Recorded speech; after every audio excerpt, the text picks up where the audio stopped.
प्रिय विद्यार्थियों, मैं रेखा वैष्णव आज आपको हिंदी व्याकरण का टॉपिक क्रिया पढ़ाने वाली हूँ। क्रिया का अर्थ है काम, यानी किसी भी कार्य जिसमें हमें किसी भी कार्य के करने या होने का पता लगता है कि कौन सा कार्य हो रहा है, उसे हम क्रिया कहते हैं। यहाँ पर कुछ वाक्य दिए गए हैं, जैसे तोता मिर्च खाता है, बारिश हो रही है, बच्चा दौड़ता है। तो खाता है, कार्य कौन सा हो रहा है फर्स्ट सेंटेंस में? खाने का। तो खाता है क्या हो जाएगी आपकी? क्रिया। इससे हमें कार्य का पता चल रहा है। बारिश हो रही है, क्या हो गई आपकी? क्रिया। बच्चा दौड़ता है क्या हो गई आपकी? क्रिया। जितने भी काम बताने वाले शब्द है, कार्य बताने वाले शब्द है, वे सभी शब्द क्रिया कहलाते हैं। अब वाक्य में कर्ता कौन होता है, जिसे आप इंग्लिश में सब्जेक्ट बोलते हैं, मतलब कार्य करने वाला, जो कार्य कर रहा है उसे हम कर्ता कहते हैं। जैसे कि अभिषेक बर्गर खाता है, तो यहाँ पर काम कौन कर रहा है? खाने का काम कौन कर रहा है? अभिषेक। तो अभिषेक क्या हो जाएगा आपका? कर्ता। कर्ता जो काम कर, अब बात करते हैं हम कर्म की। कर्ता क्या होगा? जो कार्य कर रहा है वो आपका कर्ता हो जाता है। कर्म क्या होता है? कर्ता जो काम करता है या क्रिया का प्रभाव जिस पर पड़ता है उसे हम कर्म कहते हैं। जैसे अभिषेक बर्गर खाता है, तो यहाँ पर हम प्रश्न करेंगे अभिषेक क्या खाता है, तो हमें उत्तर प्राप्त हुआ बर्गर। तो बर्गर क्या हो जाएगा आपका? कर्म। कर्म का पता लगाने के लिए हम क्या से प्रश्न करते हैं? अभिषेक क्या खाता है? बर्गर। तो यहाँ पर हमें उत्तर प्राप्त हो रहा है, तो बर्गर क्या हो जाएगा आपका? कर्म हो जाएगा। तो अभिषेक बर्गर खाता है, अभिषेक क्या है आपका? कर्ता, क्योंकि कार्य कौन कर रहा है? अभिषेक। बर्गर क्या है आपका? कर्म। और खाता है आपकी क्या है? क्रिया है, क्योंकि कार्य कौन सा हो रहा है? खाने का। क्रिया के दो भेद हैं, सकर्मक क्रिया और अकर्मक क्रिया। सकर्मक क्रिया, स का अर्थ है साथ और कर्मक का अर्थ है कर्म के, यानी कर्म के साथ क्रिया का होना। जहाँ पर क्रिया के साथ कर्म होता है वह सकर्मक क्रिया कहलाती है। जैसे जतिन सेब खाता है, जतिन क्या है? कर्ता, क्योंकि खाने का काम कौन कर रहा है? जतिन। अब हम कर्म का पता लगाने के लिए क्या से प्रश्न करेंगे? जतिन क्या खाता है? सेब खाता है। तो हमें यहाँ पर उत्तर प्राप्त हो रहा है। तो यहाँ पर कौन सी क्रिया खाता है, कौन सी क्रिया हो जाएगी आपकी? सकर्मक क्रिया। माँ पत्र लिखती है, माँ कर्ता। माँ क्या लिखती है? पत्र लिखती है। तो पत्र क्या हो जाएगा आपका? कर्म हो जाएगा। इस प्रकार जिस क्रिया का कर्म होता है उसे हम सकर्मक क्रिया कहते हैं।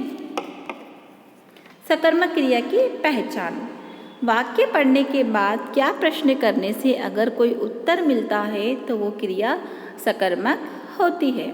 ठीक है, यदि आप क्या से प्रश्न करेंगे और आपको उत्तर प्राप्त हो रहा है तो वो कौन सी क्रिया हो जाएगी आपकी? सकर्मक क्रिया। बच्चा दूध पी रहा है, क्या पी रहा है? दूध। तो दूध क्या हो गया आपका? कर्म। पी रहा है क्या हो जाएगी आपकी? सकर्मक क्रिया।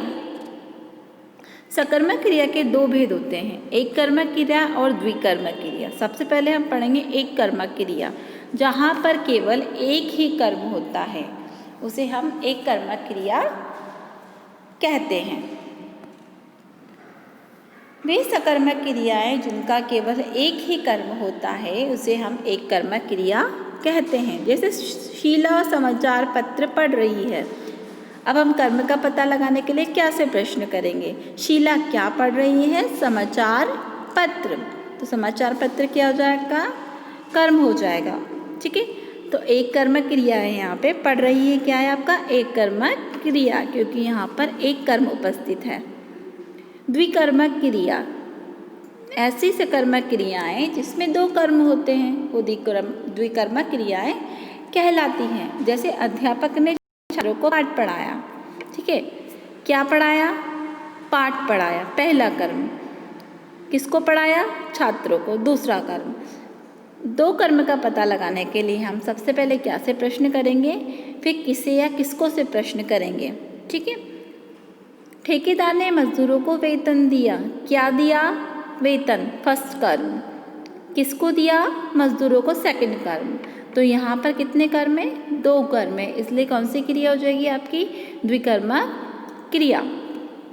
इन वाक्यों में क्रिया पढ़ाया और दिया के साथ क्या प्रश्न करने पर क्रमशः पाठ और वेतन उत्तर प्राप्त होता है तथा किसे या किसको प्रश्न करने पर छात्रों को और मजदूरों को उत्तर प्राप्त होता है। ये उत्तर ही क्या है? आपके कर्म है। दोनों वाक्यों में दो दो कर्म हैं, इसलिए पढ़ाया और दिया द्विकर्मक क्रियाएं हैं। अब क्रिया का दूसरा भेद है अकर्मक क्रिया। क्रिया के दो भेद बताए हैं, सकर्मक और अकर्मक। सकर्मक क्रिया के दो भेद हमने पढ़े, एक कर्मक और द्विकर्मक। अब हम पढ़ेंगे अकर्मक क्रिया। अ मतलब बिना, कर्मक मतलब कर्म के, यानी बिना कर्म के। जिन वाक्यों में, जिन क्रियाओं में कर्म नहीं होता वह अकर्मक क्रिया कहलाती है। जैसे जतिन दौड़ रहा है। ठीक है। अब प्रश्न करते हैं हम, क्या दौड़ रहा है? हमें उत्तर प्राप्त नहीं हो रहा है। जतिन तो क्या है? करता है, और दौड़ रहा है आपकी क्रिया है, तो यहाँ पर क्या है? कर्म उपस्थित नहीं है। माँ हंस रही है। माँ कौन है? कर्ता। हंस रही है आपकी क्रिया। यदि आपको तो भी समझ में नहीं आता तो आप प्रश्न कीजिए, क्या हंस रही है? तो हमें कोई उत्तर प्राप्त नहीं हो रहा है, इसलिए हंस रही है कौन सी क्रिया हो जाएगी आपकी? अकर्मक क्रिया। इन वाक्यों में केवल कर्म नहीं है, केवल कर्ता और क्रिया है। जिन क्रियाओं के साथ कर्म नहीं आता उसे अकर्मक क्रिया कहते हैं। अकर्मक क्रिया की पहचान। वाक्य पढ़ने के बाद क्या प्रश्न करने से अगर उत्तर नहीं मिलता तो उसे अकर्मक क्रिया कहते हैं। जैसे कि बच्चा रो रहा है।